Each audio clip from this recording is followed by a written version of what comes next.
Back to news.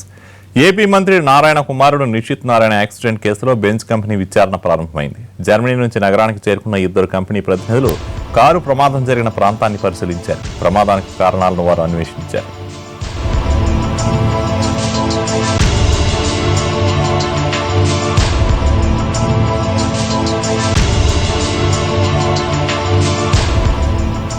Benz company ప్రతినిధుల విచారణకు సంబంధించి పూర్తి వివరాలు మా ప్రతినిధి కమల్ అందిస్తారు.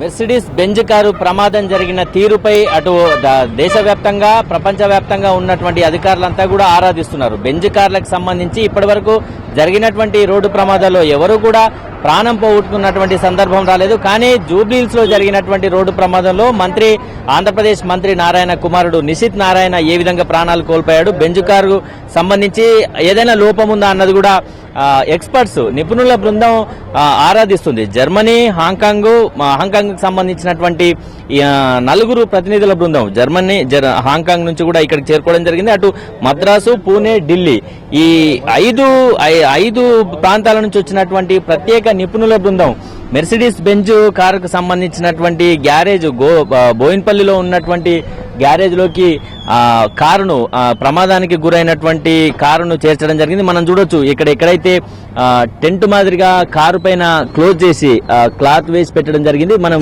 విజువల్స్ లో చూస్తున్నటువంటి దీన్ని కనుక చూసినట్లయితే అక్కడ కారు పైన టెంట్ కప్పి పెట్టడం జరిగింది. ఇదే కారు దీన్ని ప్రమాదానికి గురైంది.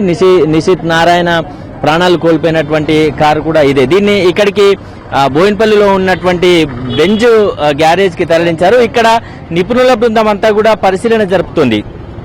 ప్రమాదం జరిగిన సమయంలో కారు స్పీడ్ ఎంత, అదేవిధంగా ఎక్కడ లోపం జరిగింది, ప్రమాదం జరిగిన సమయంలో ఉన్నటువంటి లోపాలేంటి, ఎందుకు ఈ ప్రమాదంలో మెర్సిడీస్ బెంజ్ లో ప్రయాణం చేస్తున్నటువంటి వ్యక్తి ప్రాణాలు ఎలా కోల్పోగలిగాడు అన్న దానిపైన కూడా ఎక్స్పర్ట్స్ మెకానిజం లో ఎక్స్పర్ట్స్ అంతా కూడా కారును పూర్తిగా పరిశీలిస్తున్నారు. 2 రోజులుగా ఇక్కడే బెంజ్ షోరూమ్ లోనే పరిశీలన జరుగుతుంది. దీనికి సంబంధించి ఈ రోజు సాయంత్రం గానీ రేపటి వరకు గానీ ప్రమాదంపై బెంజ్ కు సంబంధించినటువంటి ప్రతినిధుల బృందం ఒక క్లారిటీకి వచ్చే అవకాశం కనిపిస్తుంది. ప్రస్తుతానికి బోయిన్పల్లిలో ఉన్నటువంటి బెంజ్ షోరూమ్ లోనే కారుకు పూర్తిగా పరీక్షలు చేస్తున్నారు.